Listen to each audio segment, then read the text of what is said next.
Guys, তোমরা কেমন আছো? আমি চলে এসেছি নতুন ব্লগ নিয়ে। আজকে আমি ছুটিতে আছি বলে আজকে মানে কি আর বলবো তোমাদেরকে। এখন আমি যাচ্ছি পেঞ্জামা কাচতে। আপনাদেরকে দেখাচ্ছি কোথায় আমি পেঞ্জামা কাচছি, ঠিক আছে? আপনারা আমার সাথে থাকুন।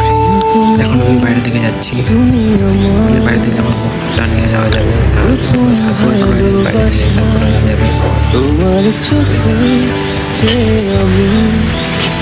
কোটটা আছে আমার, আমি সার্ফটা নিয়ে নিয়ে তারপর কোটটা নিচ্ছি। যা বাড়া ভুট্টা তো পড়েই গেল বাড়া। আমার ভুট্টা ঘরের ভেতরে পড়ে গেছে, মানে কোথায় পড়েছে ঠিক নেই। আমার তো মনে হয় থালার উপরে পড়ে আছে আমার ভুট্টা, ঠিক মানে থালার উপরে পড়ে আছে ভুট্টা। ফালতু ফালতু বাইরে দিয়ে নিতে গেলাম।